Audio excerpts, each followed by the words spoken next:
Good morning बच्चों, I hope आप सभी अच्छे होंगे। चलिए आज हम अपनी क्लास स्टार्ट करते हैं। अभी तक हमने पढ़ा था बाबर के बारे में, आज हम पढ़ेंगे हुमायूं के बारे में। तो हुमायूं का शासनकाल कब से लेके कब तक था? हुमायूं का शासनकाल 1530 से लेके 1540 के, क्योंकि इसने 2 बार शासन करने आया था ये। तो 1530 से लेके 1540 तक, फिर ये युद्ध हार गया था तो फिर ये वापिस चला गया था।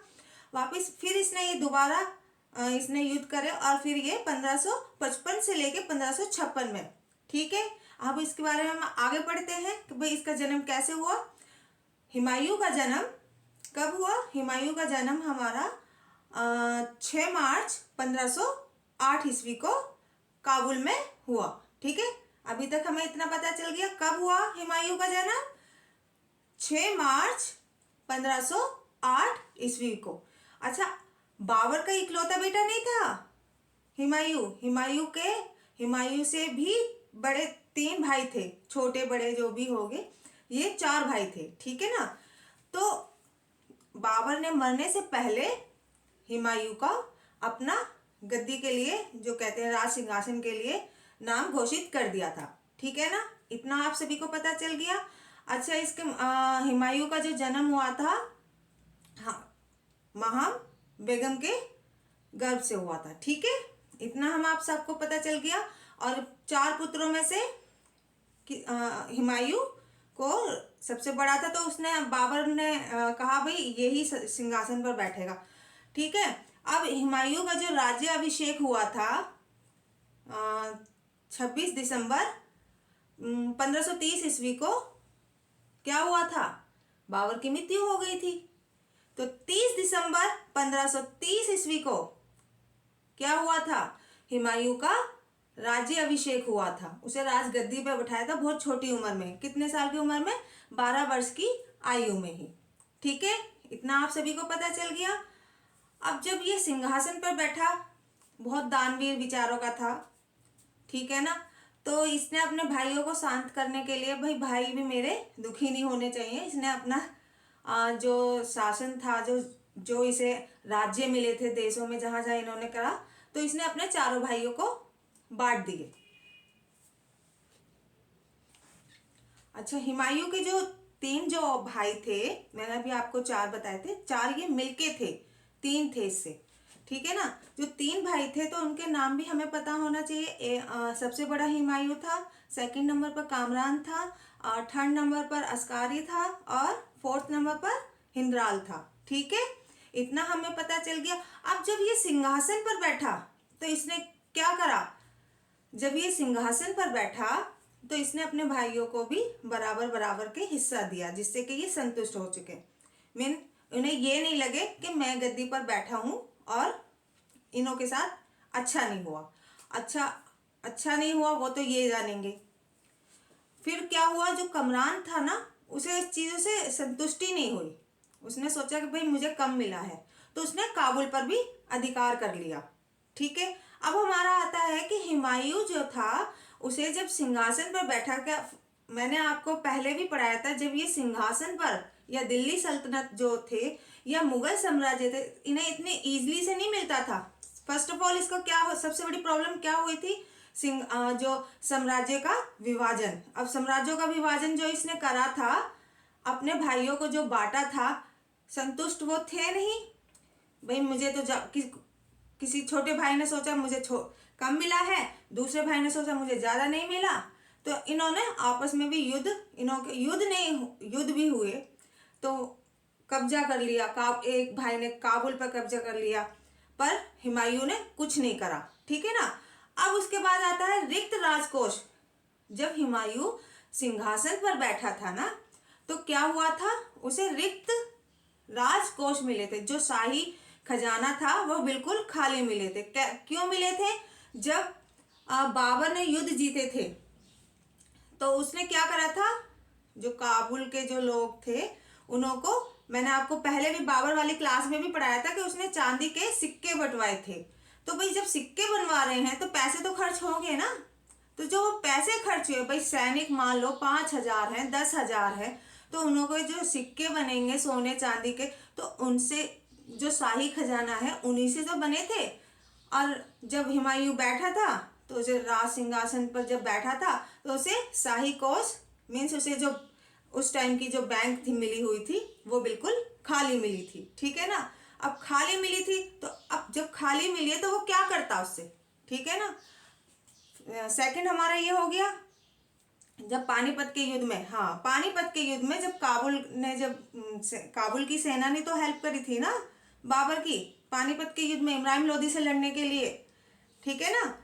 तो हुआ क्या था, चांदी के सिक्के बांटे थे खुशी से उसने, चांदी के सिक्के बांटे तो शाही खजाना तो हमारा उसका खाली ही हो गया था, वो हुमायूं को मिला था खाली शाही, ठीक है। वो सिंहासन पे बैठा दिया था, उसे शाही रिक्त कोष मिला था, ठीक है। और फिर उसके बाद राजकोष खाली मिला। फिर उसके बाद जो राजपूत समस्या जो कहते हैं, क्योंकि बाबर ने राणा सांगा के प्रोजेक्ट साथ मिलके युद्ध करा था, पर उसने क्या सोचा, मैं अब धीरे धीरे अपना राज्य बढ़ाऊंगा। तो इस बात से राणा सांगा भी उनसे युद्ध भी हुआ और वो हार गए। पर उनका जो बेटे थे वो अपनी सेना इकट्ठित करने लगे थे। राणा सांगा के बेटे कौन थे, राणा रतन सिंह, ठीक है।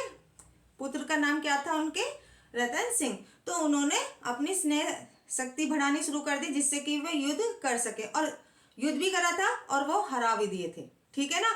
अब आ जाता है अफगान समस्या, ठीक है। आप सभी को पता होगा अफगान समस्या, मैंने आपसे पहले भी क्लास में बताया था कि शाही अफगान इब्राहिम लोदी था राजवंश पहला, ठीक है। जब इब्राहिम लोदी को मारा था, अफगान का था वो, बेशक उसने इब्राहिम लोदी को मार दिया था, पर उसके चाचा और भाई जो थे वो तो अपने राज्य को वापस लेना चाहते थे ना, क्योंकि बाबर ने युद्ध हरा कर इब्राहिम लोदी से वो राज्य खुद ले लिए, उसके ना तो चाचा को दिए ना ही उसके भाई को दिए, ठीक है। अब भाई को नहीं दिए तो भाई वो भी तो अपना शासन, अपना सिंहासन, राज्य लेना चाहते थे ना। तो ये अफगान की समस्या, क्योंकि वो अफगान के थे और वो शुरू से ही जब बाबर का अंतिम समय चल रहा था तो अफगान सेना जो है वो उभर रही थी, मीन्स बढ़ रही थी, कि जिससे कि वो अपना राज्य वापस ले सके, ठीक है। अब राज्य वापस ले सके तो इसीलिए युद्ध हुआ था, ठीक है। हुमायूं का क्या हुआ, सबसे बड़ी मुसीबत तो यही थी उसकी। अब इब्राहिम लोदी को जब मार तो दिया था, अफगान के जो राजवंश के उसका भाई था, चाचा था, किसी एक को तो मिलना था ना, क्योंकि बुलाने वाले तो वही थे ना पानीपत के युद्ध में बाबर को। जब युद्ध, उन्होंने सोचा युद्ध हार मीन्स इब्राहिम लोदी युद्ध में मर जाएगा और हम शासन कर लेंगे, पर ऐसा हुआ नहीं था, बाबर ने खुद ही अपने उस पर राज कर लिया था, ठीक है ना। अब उसके बाद क्या आ जाता है भाई, बंगाल के बाद, ठीक है, क्योंकि ये सारा जो हमारा जो टॉपिक चल रहा है वो बंगाल के आसपास ही चल रहा है। अब उसके बाद आता है शेरशाह। शेरशाह तो जो था, शेरशाह सूरी जिसे हम कहते हैं, वो बिहार का था, ठीक है। उसे भी भाई अपनी शक्ति बढ़ानी थी, तो अपनी शक्ति बढ़ाने के लिए उसने भी युद्ध करने शुरू कर दिए, ठीक है। अब ठीक है, जब हुआ भाई सारे अब अपनी शक्तियां बढ़ा रहे हैं, क्योंकि हुमायूं इस लायक था ही नहीं, वो आलसी, कहते हैं ना आलसी टाइप का, युद्ध करता था पर आराम ज्यादा करता था वो। अगर उसने 6 महीने युद्ध करा है तो वो 1.5 साल क्या करता था, आराम करता था। उसको कोई ऐसा वो नहीं था, उसे ये लगता था कि मुझे सारी चीजें, इसीलिए तो उसको सिंहासन प्राप्त इजली से मिल गया था, पर उसे शासन करना नहीं आया था, ठीक है ना।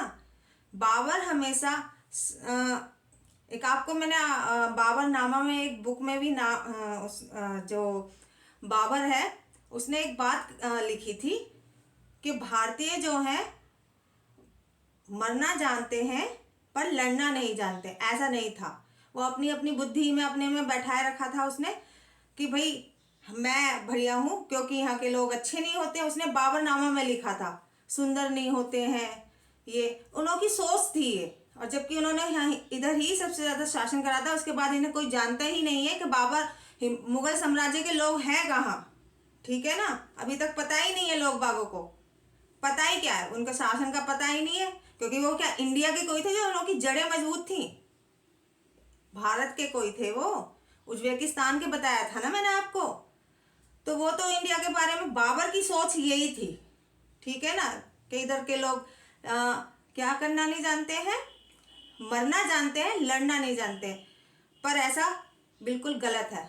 आज के टाइम पर इंडिया या भारत मीन्स हमारा देश हर चीज में आगे है, ठीक है। बाबर की सोच थी उस टाइम, तो हाँ बाबर की सोच थी वो उस टाइम की, तो उसने बाबरनामा बुक में भी लिखा है ये, ठीक है ना। हाँ तो हम हुमायूं के बारे में पढ़ रहे थे। हुमायूं जो था, अच्छा चुनार का किला सुना भी होगा।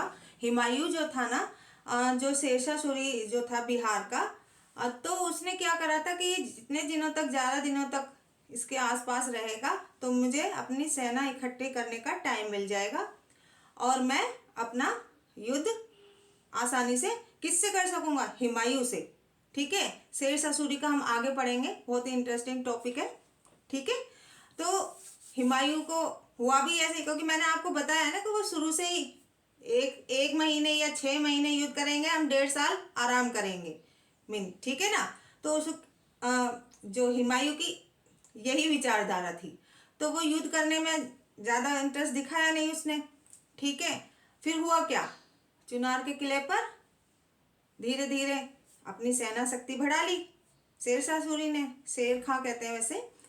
तो हुमायूं को युद्ध में पराजित होना पड़ा, ठीक है। अच्छा इसमें एक बात हुआ था कि जो शेरशाह सूरी था ना, जब इन दोनों जब तक उसे अपना साम्राज्य संभाला नहीं था, क्योंकि पहली फर्स्ट टाइम पर तो शेरशाह हार गया था, तो उसे जब समझौता करना पड़ा था, तो समझौते के अनुसार उसे क्या करना पड़ा था कि 1 लाख रुपए देने भी पड़े थे, ऊपर से अपना बेटा भी हुमायूं की सेना के साथ भेजना पड़ा था। पर उसकी उसमें भी रणनीति थी, ठीक है ना। क्या रणनीति थी कि वो अपने बेटे को वहां भेजेगा, उसकी रणनीति जानेगा और हम मुझे अपना शासन संभालने में या अपनी स्नेह शक्ति बढ़ाने में टाइम मिल जाएगा, ठीक है, समय मिल जाएगा, ठीक है। फिर उसके बाद क्या आता है, हुमायूं हुमायूं जो था उसकी असफलताओं के कारण हमें पता होना चाहिए भाई, शासन करा, युद्ध भी करे, पर असफलताओं के कारण क्या थे उसके। मैंने आपको फर्स्ट उसमें ही बताया था कि जो राज्यों का जो विभाजन हुआ था ना, वो बहुत गलत ढंग से हुआ था, क्योंकि उसने जो अपने भाइयों को संतुष्ट करने के लिए जो राज्यों का विभाजन करा था कि ये वाला हिस्सा तेरे लिए है, काबुल का उसके लिए है, मैंने यही वाली चलती उन्हों की, तो वो उससे संतुष्ट नहीं थे उसके भाई, तो उन्होंने भी युद्ध होने शुरू हो गया। अफगान की समस्या, ठीक है ना। अब शेरशाह की बढ़ती हुई शक्ति, भाई अपना बेटा भेज दिया उसको, ठीक है, हुमायूं के साथ, तो उसे तो टाइम मिल गया ना अपनी सेना बढ़ाने के लिए, तो चुनार के किले को जल्द इजीली से उसने युद्ध कर कर अपने कब्जे में कर लिया, ठीक है। अब हुमायूं की दुर्बलता क्या है, हुमायूं एक असफल शासक था, ठीक है। क्या था, असफल शासक था। जब चौसा का युद्ध हुआ था, हुमायूं के टाइम पर जब चौसा का युद्ध हुआ था, उसे ऊपर होना चाहिए था, पर उसने नीचे कैंप लगाए थे, जिससे उसे युद्ध का क्या हुआ, हार गया। क्यों हार गया, क्योंकि जब बारिश पड़ेगी तो नीचे ही तो पानी आता है, पानी टेंटों में भर जाता था, और उसके कारण उसके खाने पीने की भी प्रॉब्लम हो जाती थी, ठीक है। तो युद्ध हारने का भी मेन कारण उसके ये थे, वो दिमाग से कभी नहीं सोचता था, ठीक है ना। तो जहां उसे ऊपर कैंप लगाने चाहिए थे तो वो नीचे लगाता था, जहां नीचे लगाने होते थे तो ऊपर लगाता था, वो हमेशा अपोजिट साइड से ही चलता था, ठीक है ना। तो अब हुमायूं का जो निष्कासन जीवन जो था, 1540 तक इसका यही काल चलता रहा था। फिर ये कहाँ चला गया था, ईरान, सॉरी, फिर क्या हुआ था, जब ये यहाँ से जब जाने लग गया, क्योंकि शेरशाह सूरी ने जब चिनार के किले पर जब अधिकार कर लिया, तो इसे मजबूरन, क्योंकि फिर इसका राज ही नहीं रहा कहीं पर भी, तो इसे सिंध के रास्ते ये ईरान चला गया।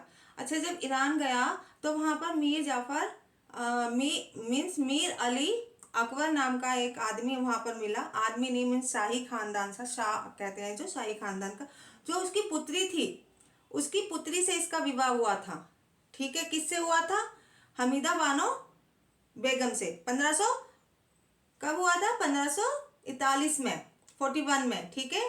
और फिर 42 में मुगल राजवंश का जो मेन टॉपिक है, जो हम आगे की क्लास में पढ़ेंगे, अकबर का जन्म हुआ। ठीक है। फिर ये ईरान की शाह की सहायता से ईरान की शाह की सहायता से ये काबुल और कंधार पर इसने अधिकार कर लिया और धीरे धीरे ये अपना भारत में एंट्री करने लग गया। ठीक है। जब शेरशाह सूरी की मृत्यु हो गई 1553 ईस्वी में, ठीक है, तो इसे अपना राज्य बढ़ाने में काफी हेल्प हुई, क्योंकि जो शेरशाह सूरी तो मैंने आपको बहुत सारे टॉपिकों में भी यही पढ़ाया कि एक पीढ़ी अच्छी होती थी तो दूसरी पीढ़ी काफी वीक होती थी, क्योंकि वो सोचते थे कि हमें ये शाही खानदान से हम पैदा हुए हैं तो हमें युद्ध करने की या कुछ करने की अब जरूरत नहीं है। तो यही शेरशाह सूरी के साथ ही हुआ था। ठीक है, वो हम आगे पढ़ेंगे। जो इसका इस्लाम शाह जो था वो एक सफल शासक घोषित नहीं हुआ, तो इससे भी 1554 ईस्वी में राज्य पर अधिकार करने का और अच्छा टाइम मिल गया हुमायूं को। ठीक है। फिर क्या हुआ 1545 में, जो 1554 ईस्वी में हुमायूं ने क्या करा था, जो शेरशाह सूरी के जो परिवार के थे मीन्स राजवंश तो जो था उन्हें हराकर वहां पर अपना अधिकार कर लिया। ठीक है। 1555 ईस्वी में क्या करा था, लुधियाना में लगभग 19 मील सतलुज नदी के किनारे स्थित मछीवाड़ा स्थान पर हुमायूं का सरदार हैबत खां और तातर खां के साथ युद्ध हुआ। और इस युद्ध में वो युद्ध किसके पक्ष में रहा, हुमायूं के पक्ष में रहा। ठीक है। और उस पर भी पंजाब, जब उसने युद्ध करा था फिर उसके बाद पंजाब पर भी अधिकार हो गया, मीन्स भारत में भी उसकी एंट्री हो गई।